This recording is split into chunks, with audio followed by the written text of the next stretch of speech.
In today's presentation, I want to draw some conclusions coming from the presentations I have given during the past months and in this month. I think that the structural genetic theory program I have developed over the past 4 decades can contend to be the most fundamental theory ever developed in the history of human and social disciplines, because you can only base human and social disciplines on a correct theory of the human being, as the human being was in history, and as the human being has developed during the course of history. But when you want to find the correct theory of the human being, the most fundamental theory of the human being, you cannot deal with values humans of different societies have. You cannot deal with worldview patterns humans of different societies have. You cannot deal with character traits humans of different societies unfold. You cannot deal with theories humans of different societies exhibit. You must go down to the psychological stage structures pertaining to the notions developmental psychology has discerned over time. Only psychological stage theory goes down to the bottom, to the fundamentals of the human being. And if it can be shown that the archaic human being or the pre-modern human being stood mostly on the pre-operational stage or partially on the concrete operational stage, but not on the formal operational stage, then you have found the true bottom, the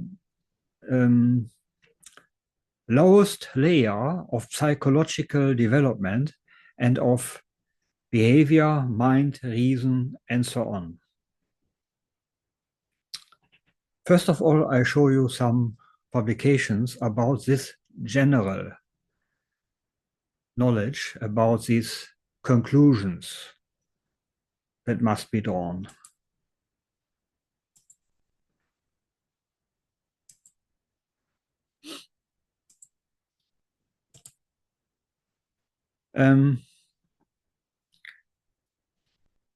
I've written 4 articles in the American Journal of Psychology in the past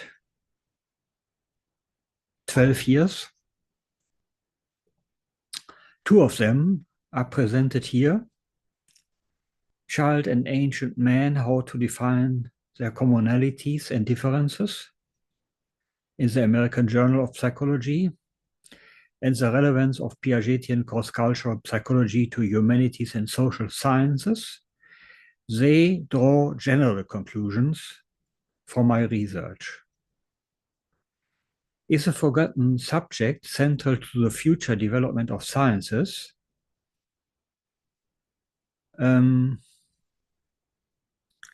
Shows how successful Piaget was in his description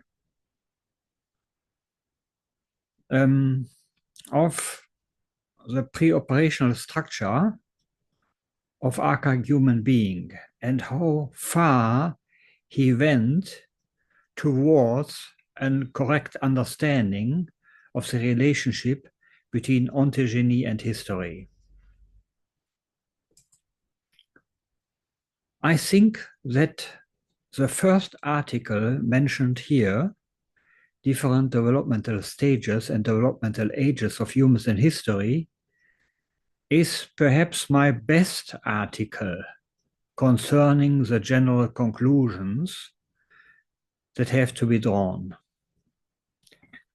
But the other two mentioned here are also very important and belong to my most important articles I've written concerning anthropological questions and concerning the general conclusions.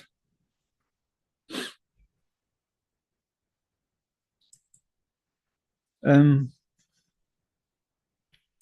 commonalities between children and archaic or pre-modern adults refer to all parts of the traits psychological stage structures describe. The commonalities and resemblances refer to all forms of logic, physical, social, law, political, moral, and religious thinking and reasoning.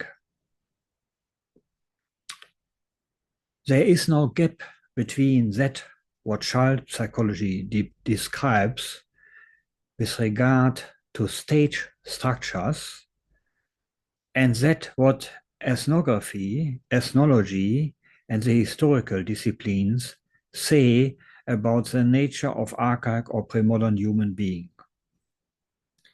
Everything what stage theory describes pertaining to the psychology of children is also to find in the psychology of archaic or pre-modern human being. There is simply no gap. We do not find any formal operational structures in the mind and reason of pre-modern or archaic adult human being, apart from some exceptions pertaining to intellectual elites in the ancient great civilizations, such as the Hellenistic culture. But usually, and among peasant societies, or among nature peoples, or among hunters and gazers, you won't find any trace of any formal operational sort. If you take, for example, the first books of Jean Piaget, for example, Jugement et raisonnement chez l'enfant, la causalité physique chez l'enfant, the moral judgment chez l'enfant, and these first books of Jean Piaget. If you take these books, then I can guarantee you, after having researched this, that everything that is written in the book with regard to the description of the psychology of children is also to find, without any exception, in the core and in the center of the archaic adult human being, without any exception. And we can generalize this contention and say that everything what psychological theory has figured out to describe the mentality and mind and reason of archaic people is also to find in the psychology of the child, in the psychology of the child, and in the psychology of the adult human being. You find the same general and fundamental structure. So there are no psychological phenomena beneath stage structures. You cannot find any psychological or neurological phenomena beneath the stage structures. And that means even if you know that there are neurological structures beneath the psychological descriptions, these neurological structures do not exhibit information that will help you to understand the psychology of the pre-operational or concrete operational child. You must always refer to psychological descriptions when you want to understand the nature of the child or the nature of the human being generally. And that means when you describe the stage transition from the suckling over the early child to the child during the middle childhood and to the teenager, to the adult, when you describe these stage transitions and these stage structures, then you have discerned the bottom of psychological descriptions possible. Beneath, there are no any psychological phenomena. There is nothing beneath these structures.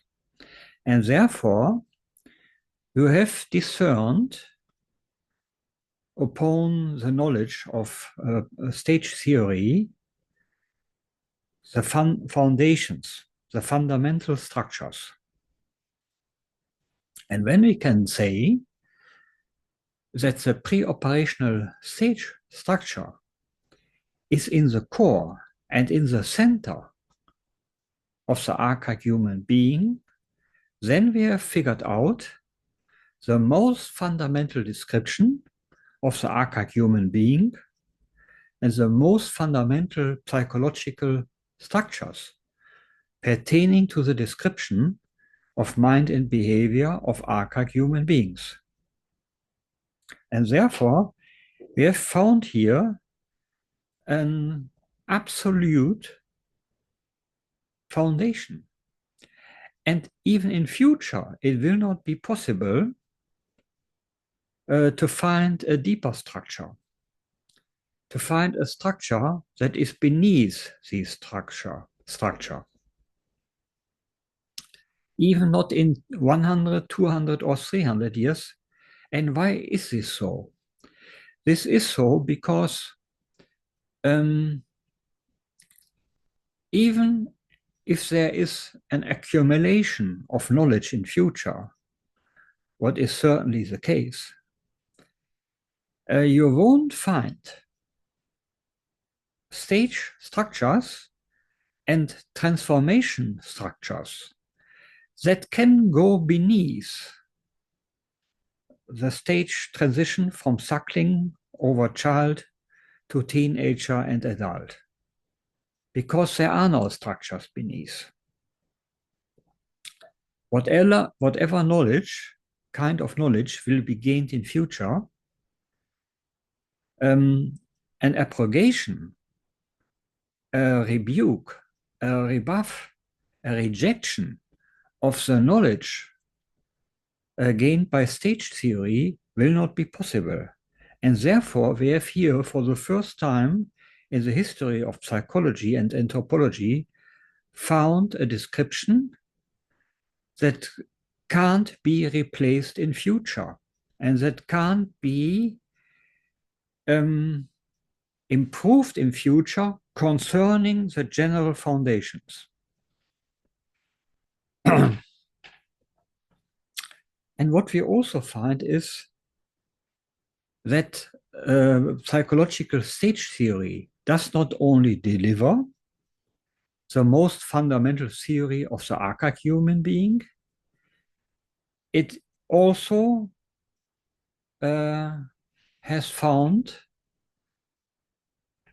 the most general and most fundamental theory of the modern human being. The modern human being is not that what the typical representative of the human and social disciplines believes, because the modern human being is a unique and specific phenomenon, having come into being only during the past generations and centuries. The modern human being is not an imitation of Stone Age man, or the Stone Age man is not a double of the modern human being, because the modern human being is characterized by the formal operational stage. And therefore, it is a human being with an historical nature in a certain form, only if we know that the ancient or pre-modern archaic adult human being was characterized by the pre-operational stage or by the concrete operational stage, we can know the specific nature of the modern human being. Only against this background we can describe the specific, the individuality, and the uniqueness of the modern human being. If you don't know the nature of the archaic or pre-modern human being, then you cannot give an answer to the specific nature of the modern human being. You must know both types of human being to understand each other. And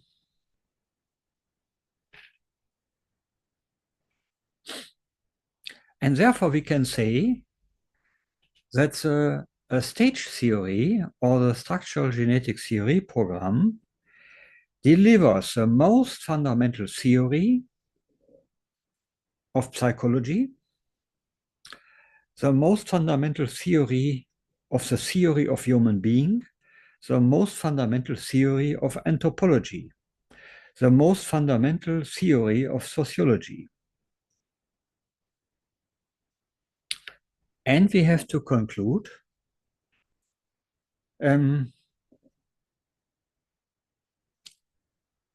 that the stage theory or the structural genetic theory program delivers the most fundamental theory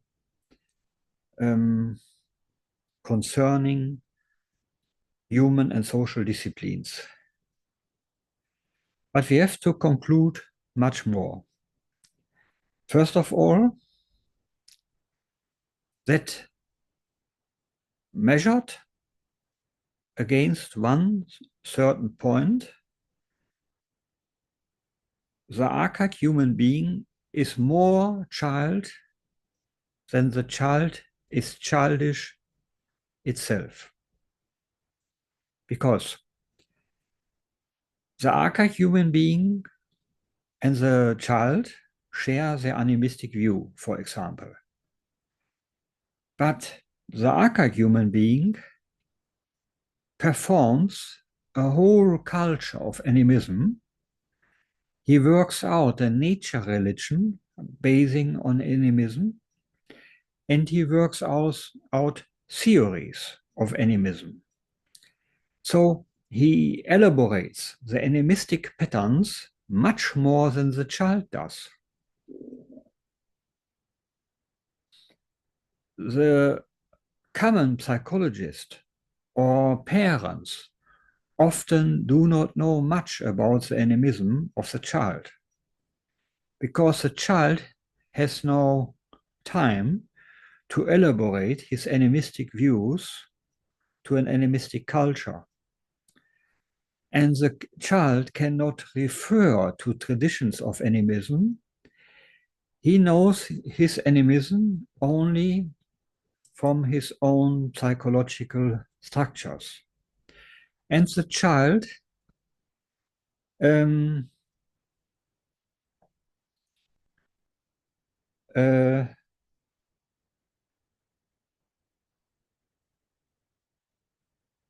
fears contempt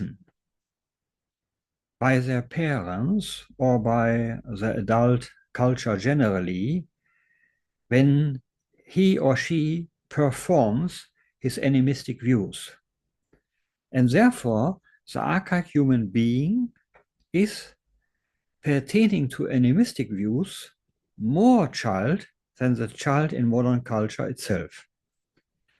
And this can be extended to all forms of the thinking of the child, of the patterns and manifestations of the pre-operational stage. The same is true with magic, with conceptual realism, with realistic dream understanding, and so on. Let's take the example of magic. The pre-operational stage in the child and in the archaic human being is qualitatively the same. Both human beings believe strongly in magic.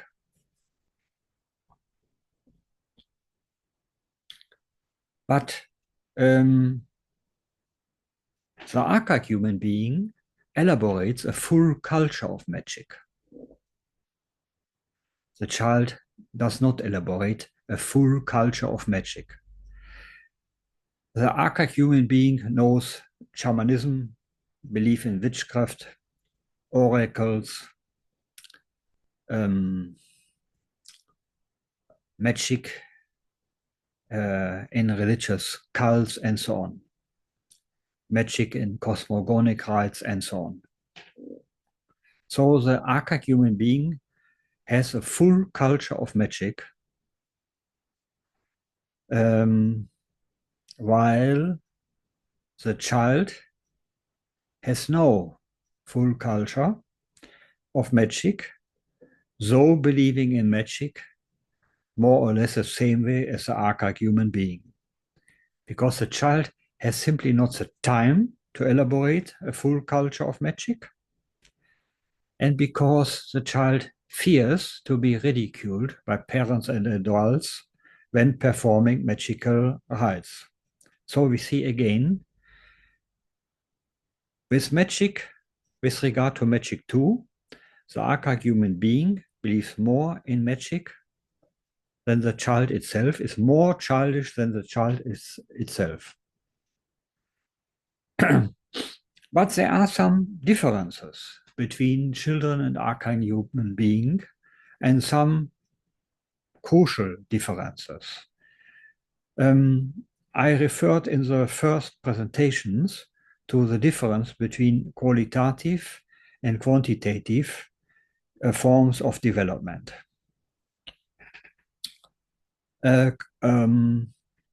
Qualitative form of development means that the child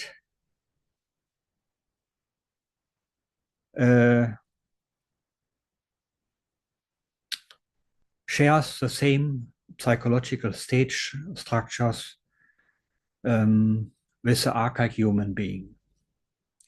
Quantitative development refers to the differences concerning knowledge and skills. The archaic human being has much more skills and knowledge than the child has. While the child is perhaps unable to dress him or herself or to prepare a food on its own, the archaic human being can not only tie his shoes or prepare own food, he also can care for his complete livelihood and can build houses and ships, can farm and hunt, can navigate on oceans, and so on. And how can we explain this difference? The hint at these skills the archaic adult has, but not the child, does not demand a refutation of that what the stage psychology says about the common structures.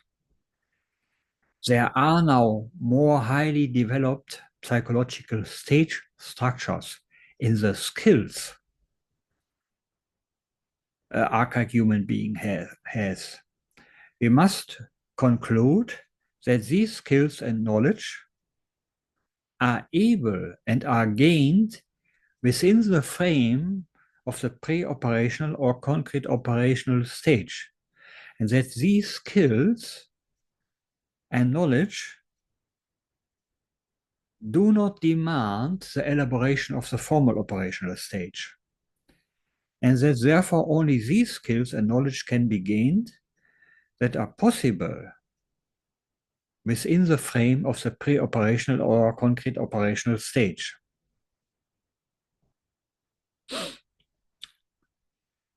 But nonetheless, how is it possible that archaic human being can gain these additional skills and knowledge the child has not developed?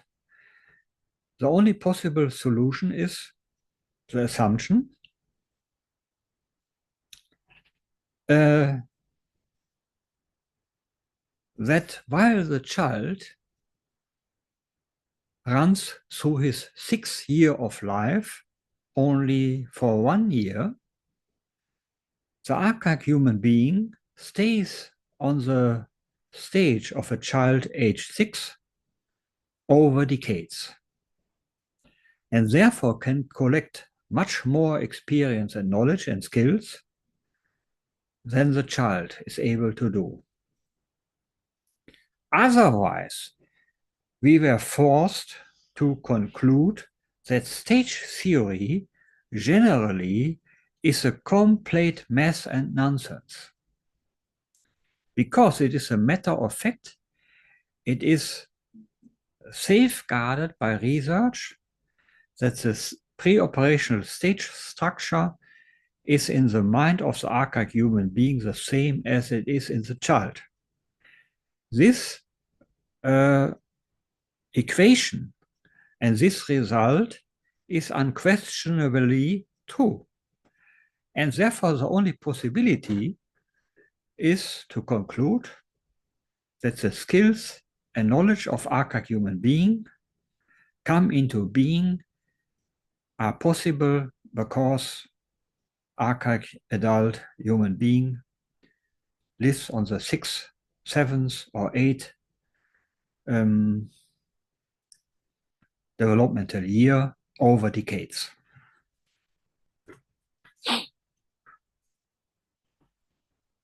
The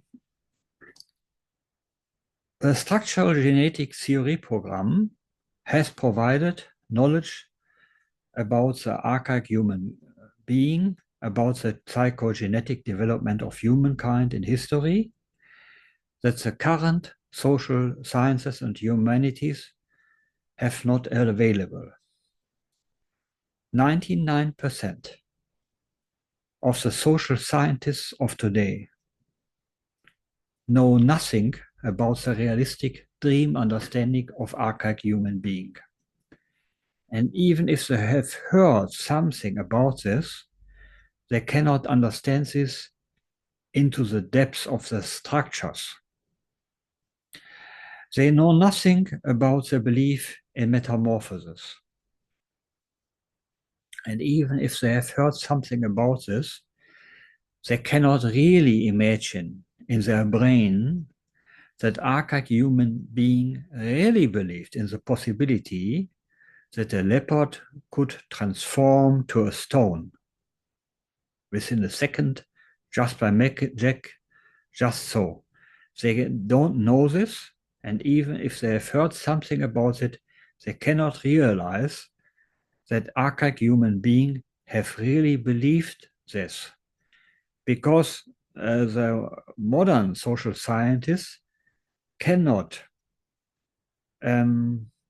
avoid of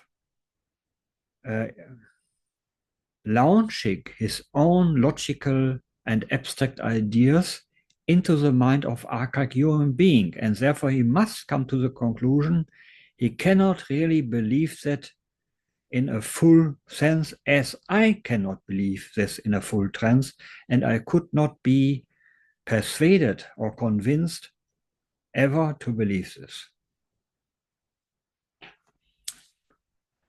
The current social scientist knows nothing about the depth of belief in magic and ghosts. He knows nothing about the huge amount and the dominance of the animistic schemata. He knows nothing about the belief in immanent justice as it was spread and disseminated in archaic humankind. So current social sciences know nothing about the deviating psychology of archaic human being and about the depth of the differences between archaic and modern human beings.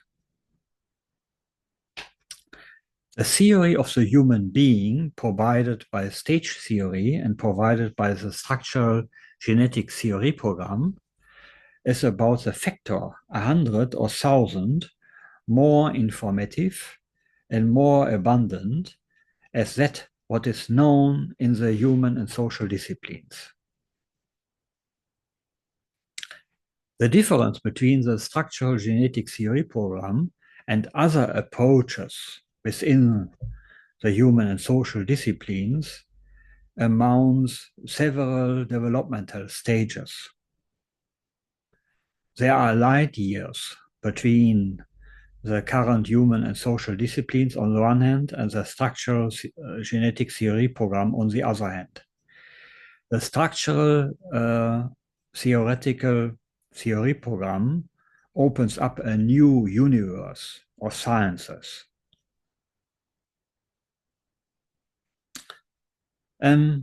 Piaget had known a lot about the pre-operational structure of archaic human being.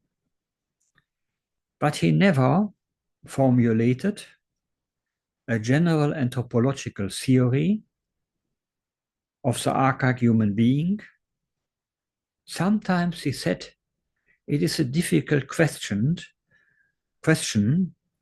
and I'm insecure how I should develop this theory, and therefore I avoid the question.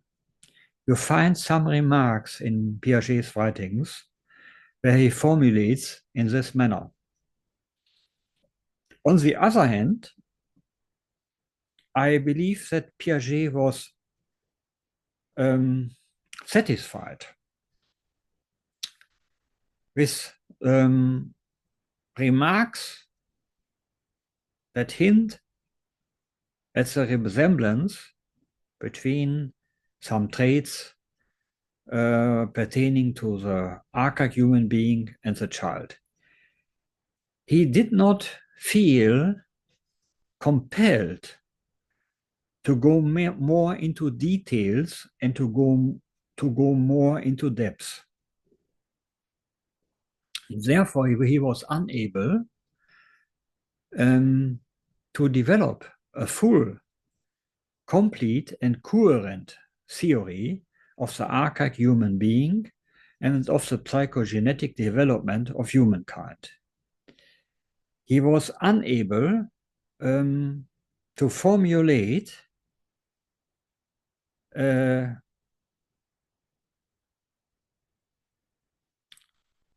that without any exception, there is a full correspondence between the psychological structures of the archaic human being and of the child.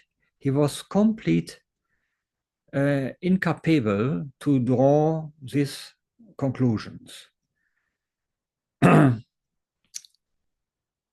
Holpike went some steps further insofar as he devoted a complete monograph to the commonalities between children and archaic human beings, something Piaget had never done.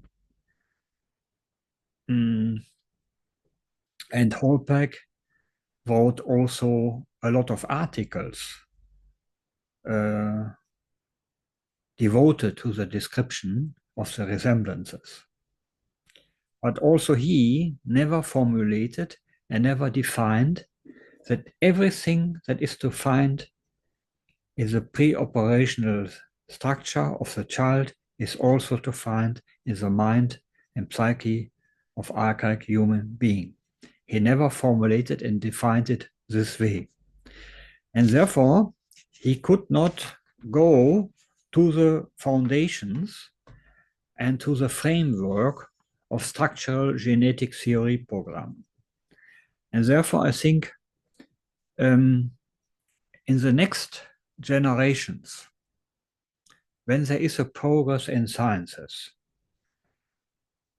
social scientists will understand that here we have the greatest revolution ever made in the history of social and human disciplines.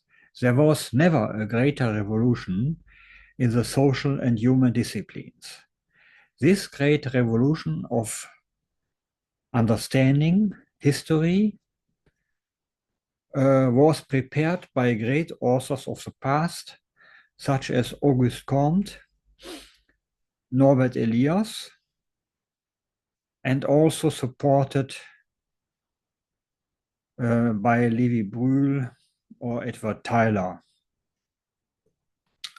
Piaget was the greatest forerunner of the breakthrough I conducted with the structural genetic theory program. He went the first 500 meters up to the hill, and I went the next 500 meters up to the summit of the mountain or hill.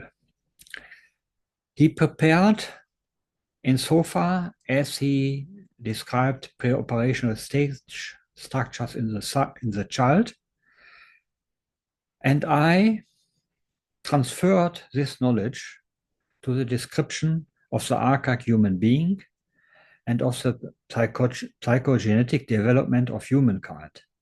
I transferred the knowledge of child psychology to history and accomplished the revolution that has started with Auguste Comte, Norbert Elias, and especially with Jean Piaget.